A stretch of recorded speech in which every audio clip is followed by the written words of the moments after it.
mengisahkan kisah menegangkan terbaik yang pernah ada. Seorang anak bernama Bagas menghadapi bahaya saat seekor buaya raksasa muncul untuk menyerangnya. Namun, ia diselamatkan oleh sosok legendaris, Nyi Roro Kidul. Bagaimana kelanjutan kisah menarik ini? Langsung aja kita ke kisah lengkapnya yang penuh makna dan membuat kita menjerit penuh haru. Di sebuah desa kecil di tepian pantai selatan, hidup seorang anak bernama Bagas.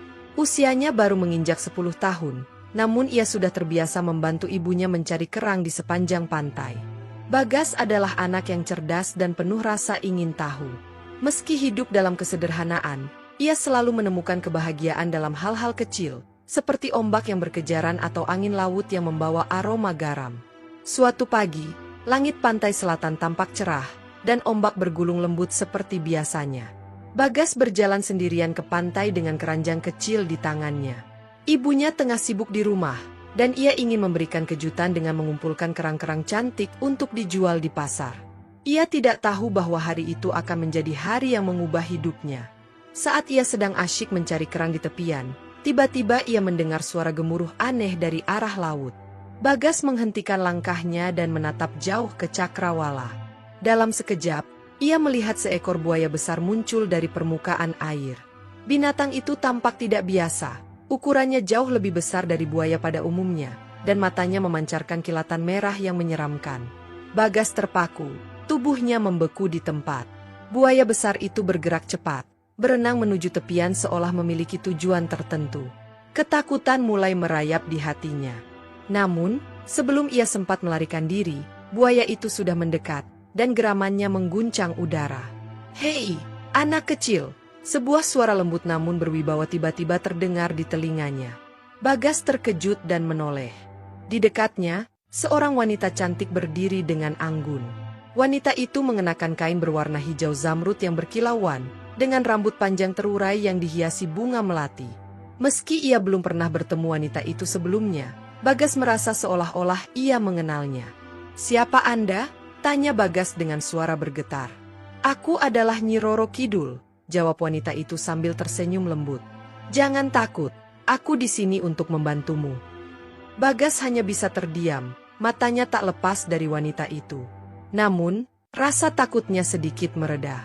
Nyi Roro Kidul melangkah mendekatinya, dan tiba-tiba gelombang besar muncul dari arah laut, membentuk dinding air yang menghalangi buaya besar itu. Buaya itu menggeram marah, mencoba menembus gelombang yang diciptakan oleh Nyi Roro Kidul. Namun, wanita itu tampak tenang. Dengan satu gerakan tangannya, ia menciptakan pusaran air yang besar, menarik buaya itu kembali ke tengah laut. Bagas merasa lega, namun ia juga bingung. Mengapa Nyi Roro Kidul menyelamatkannya? Mengapa buaya besar itu muncul di pantai ini? Buaya itu tidak datang tanpa alasan, kata Nyi Roro Kidul seolah bisa membaca pikirannya. Ada kekuatan jahat yang mengendalikan binatang itu. Kamu adalah targetnya. Target? Tapi, aku hanya anak kecil, jawab Bagas bingung. Nyi Roro Kidul mengangguk pelan. Benar, tapi ada sesuatu yang istimewa dalam dirimu, Bagas. Kekuatan yang belum kamu sadari. Dan kekuatan jahat itu ingin menghancurkannya sebelum ia tumbuh. Bagas tidak mengerti apa yang dimaksud oleh Nyi Roro Kidul. Ia hanya seorang anak biasa. Namun, sebelum ia sempat bertanya lebih jauh, Nyi Roro Kidul menggenggam tangannya. "Ikutlah denganku, aku akan menjelaskan semuanya."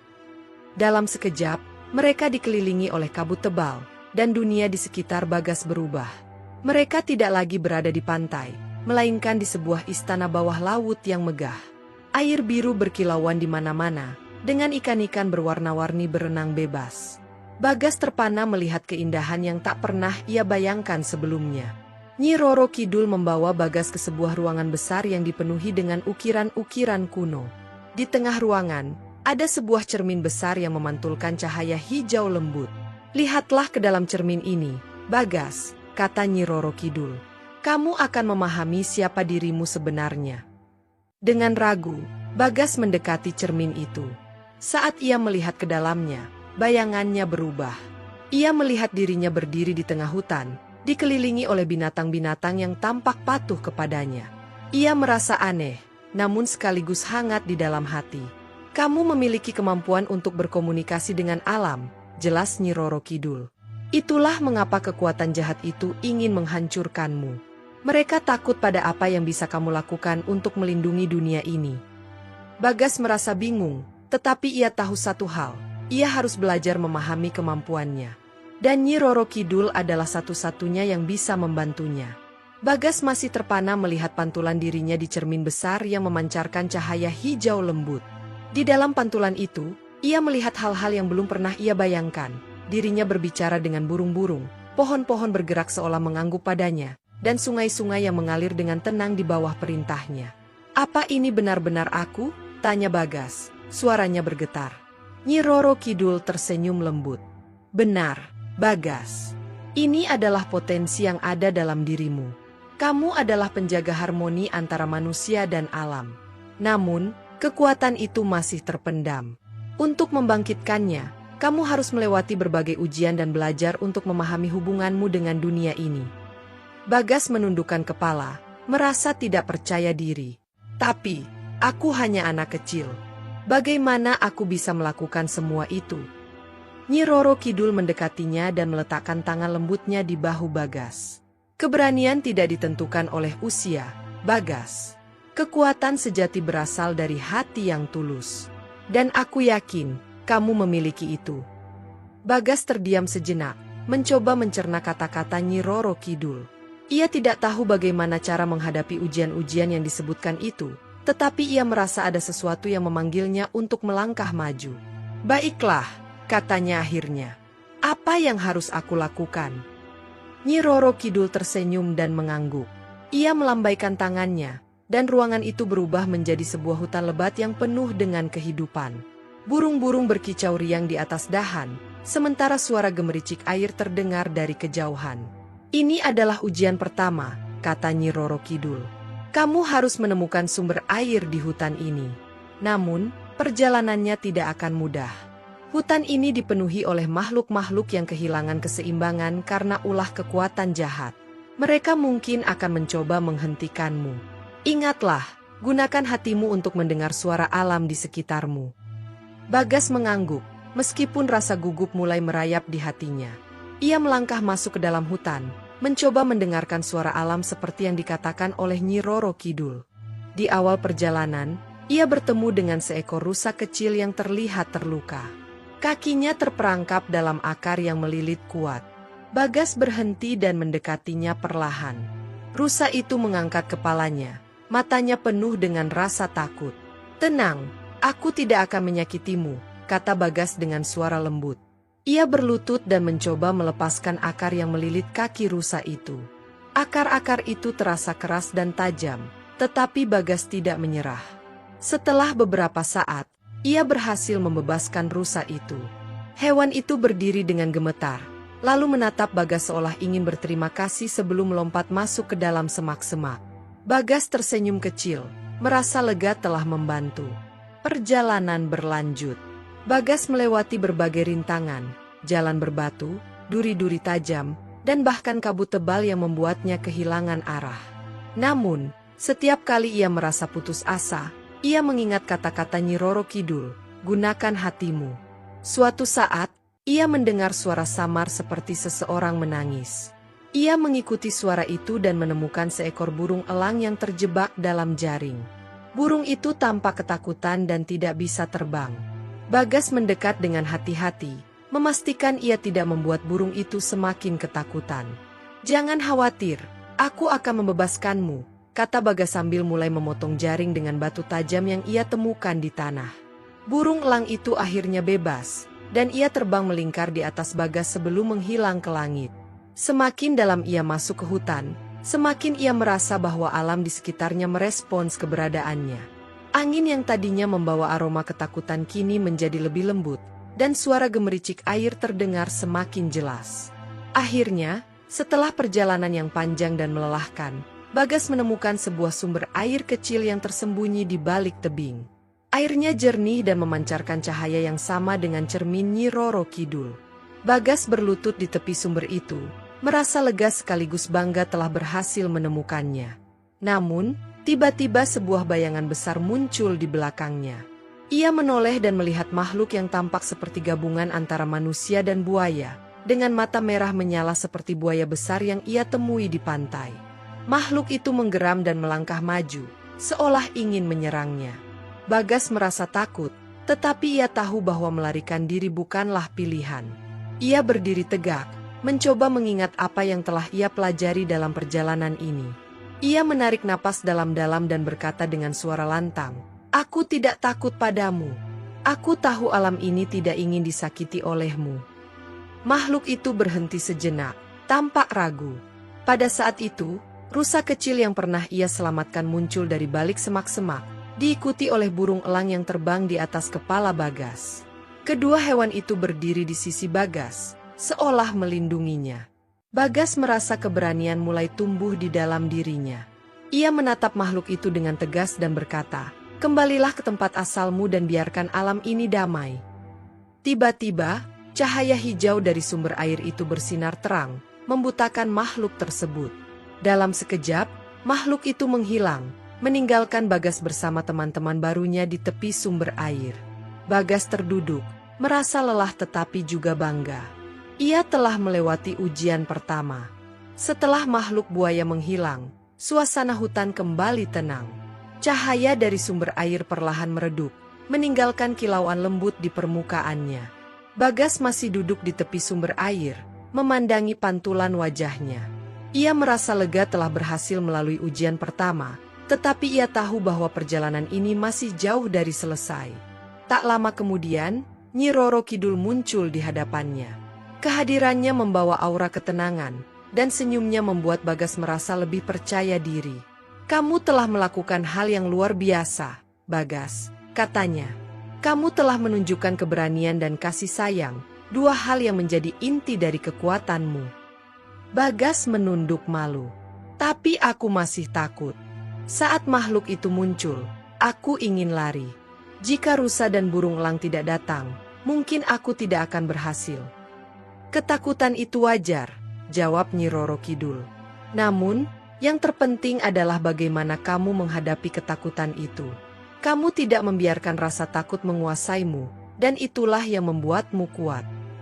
Nyi Roro Kidul melambaikan tangannya, dan seketika suasana hutan berubah menjadi aula megah di istananya. Bagas berdiri di tengah aula itu, di mana pilar-pilar tinggi berlapis mutiara dan dinding berhiaskan ukiran gelombang laut mengelilinginya. Di hadapannya, sebuah meja besar muncul, dipenuhi dengan benda-benda yang tampak aneh, kristal bercahaya, peta kuno, dan sebuah cincin emas dengan batu zamrud di tengahnya. "Apa semua ini?" tanya Bagas, kebingungan. "Ini adalah petunjuk untuk ujian berikutnya," jawab Nyi Roro Kidul. Ia menunjuk peta kuno yang terbuka di atas meja. "Di sini, kamu akan memulai langkahmu berikutnya. Ada tempat yang dikenal sebagai Telaga Jiwa, di mana energi dari alam semesta terkumpul. Tempat itu telah diambil alih oleh kekuatan jahat yang sama dengan yang mengirim makhluk buaya tadi." Bagas memandang peta itu dengan saksama. Telaga Jiwa terletak jauh di dalam pegunungan yang tidak pernah ia dengar sebelumnya. Perjalanan ke sana tampak sulit, tetapi Bagas tahu ia tidak memiliki pilihan lain. "Aku akan pergi ke sana," katanya mantap. "Apa yang harus aku lakukan di Telaga Jiwa?" "Kamu harus mengembalikan keseimbangan energi di tempat itu," jelas Nyi Roro Kidul. "Namun, kekuatanmu sendiri belum cukup untuk melakukannya. Kamu harus menemukan 3 elemen alami yang hilang, api kehidupan, udara murni, dan tanah keabadian. Ketiganya tersebar di tempat-tempat yang sulit dijangkau, tetapi mereka akan membantumu menyelesaikan misi ini." Bagas merasa gugup, tetapi ia mengangguk. "Aku akan mencobanya." Nyi Roro Kidul tersenyum dan memberinya cincin emas dengan batu zamrud. "Cincin ini akan membantumu. Ia akan bersinar ketika kamu berada di dekat elemen yang kamu cari. Selain itu, alam akan membantumu selama kamu tetap tulus dan menghormati mereka." Bagas mengenakan cincin itu, merasa sedikit lebih percaya diri. Ia memandang peta sekali lagi, menghafal rute yang harus ia tempuh. Kemudian, dengan ucapan selamat dari Nyi Roro Kidul, ia meninggalkan istana dan kembali ke dunia manusia. Perjalanannya dimulai di sebuah lembah yang penuh dengan pepohonan besar. Di sana, Ia bertemu dengan seorang pria tua yang tampaknya sedang menunggu. Pria itu memperkenalkan dirinya sebagai Ki Jati, seorang penjaga alam yang telah lama hidup di pegunungan. "Jadi, kamu adalah anak yang dipilih oleh Sang Ratu Laut," kata Ki Jati sambil mengamati Bagas dari atas ke bawah. "Kecil, tetapi aku melihat ada kekuatan besar di dalam dirimu." Bagas tersenyum malu. "Apa Anda tahu di mana aku bisa menemukan api kehidupan?" Ki Jati mengangguk. "Api kehidupan terletak di Gua Batu Merah, tetapi untuk mencapainya, kamu harus melewati jurang berbahaya dan menghadapi makhluk penjaga gua itu. Namun, ingat, api itu hanya akan muncul jika hatimu benar-benar murni dan niatmu tulus." Bagas mengangguk, lalu mengikuti Ki Jati menuju gua itu. Perjalanan melewati jurang sangat menegangkan. Ia harus menyeberangi jembatan kayu tua yang bergoyang di atas sungai deras. Angin kencang hampir membuatnya terjatuh, tetapi ia terus melangkah dengan tekad kuat. Setelah beberapa jam perjalanan, mereka akhirnya tiba di Gua Batu Merah. Dari luar, gua itu tampak gelap dan menyeramkan. Cahaya merah samar terlihat di dalamnya, seperti bara api yang menyala perlahan. "Di dalam sana," kata Ki Jati, "ingatlah, jangan biarkan rasa takut menguasaimu. Dan percayalah pada hatimu." Bagas mengangguk dan melangkah masuk ke dalam gua. Suasana di dalam gua terasa panas, dan bayangannya sendiri tampak bergerak aneh di dinding. Di tengah gua, ia melihat api kehidupan, nyala api kecil yang tampak melayang di udara. Namun, sebelum ia bisa mendekat, seekor makhluk besar muncul dari balik bayangan. Makhluk itu berbentuk seperti naga, dengan sisik hitam dan mata yang menyala merah. Naga itu mengaum, membuat gua bergetar. Bagas merasa takut, tetapi ia mengingat kata-kata Ki Jati. Ia menatap naga itu dan berkata dengan suara tegas, "Aku datang bukan untuk mencuri, tetapi untuk memulihkan keseimbangan. Aku tidak akan menyakitimu." Naga itu berhenti dan menatap Bagas dengan mata tajam. Untuk sesaat, suasana menjadi hening. Kemudian, naga itu perlahan menundukkan kepala, seolah mengizinkan Bagas untuk mendekati api kehidupan. Dengan hati-hati, Bagas mengambil api kehidupan dan menyimpannya di dalam sebuah wadah kecil yang diberikan oleh Ki Jati. Saat api itu berada di tangannya, ia merasakan kehangatan yang luar biasa, seolah-olah semangat dan keberanian mengalir ke dalam tubuhnya. Ia keluar dari gua dengan api itu di tangannya, dan Ki Jati menyambutnya dengan senyum bangga. "Satu elemen telah kamu temukan. 2 lagi menunggu. Bersiaplah, karena ujian berikutnya akan lebih sulit." Bagas mengangguk, merasa sedikit lebih percaya diri. Ia tahu perjalanan ini masih panjang, tetapi ia tidak akan menyerah. Setelah berhasil mendapatkan api kehidupan, Bagas melanjutkan perjalanan menuju elemen berikutnya, yaitu udara murni. Berdasarkan peta yang diberikan oleh Nyi Roro Kidul, elemen ini berada di puncak Gunung Angin, sebuah tempat yang terkenal dengan badai yang terus-menerus berhembus sepanjang tahun. Ki Jati memberikan nasihat sebelum Bagas pergi. Udara murni adalah elemen yang hanya bisa ditemukan oleh mereka yang hatinya selaras dengan alam. Di gunung itu, badai tidak akan berhenti mencoba menggoyahkan keberanianmu. Tetapi jika kamu mendengarkan angin, ia akan membimbingmu. Dengan tekad kuat, Bagas memulai pendakian ke Gunung Angin. Perjalanan kali ini lebih berat. Angin kencang dan dingin menusuk kulitnya, membuat setiap langkah terasa semakin sulit. Ia sering terpeleset di atas bebatuan licin, tetapi ia tidak menyerah. Di tengah perjalanan, ia melihat seekor burung kecil yang terjatuh di dekat kakinya. Burung itu tampak lemah, terhimpit oleh ranting yang jatuh akibat angin. Bagas dengan cepat membantu burung itu, membebaskannya dari ranting. Burung itu menatap Bagas dengan mata lembut, lalu terbang ke udara, seolah-olah menunjukkan rasa terima kasih. "Aku hanya membantu," gumam Bagas, tetapi hatinya merasa lebih ringan. Ia melanjutkan perjalanan dengan semangat yang lebih besar. Saat ia hampir mencapai puncak, angin menjadi semakin kencang, seolah mencoba menghalanginya. Bagas menutup mata dan mendengar suara angin berdesir di telinganya. Suara itu terdengar seperti bisikan, mengarahkannya ke jalan yang lebih aman. Dengan mengikuti arahan itu, ia akhirnya tiba di puncak.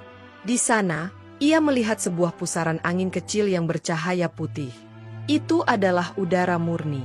Bagas melangkah mendekat, tetapi tiba-tiba sosok bayangan besar muncul di depannya.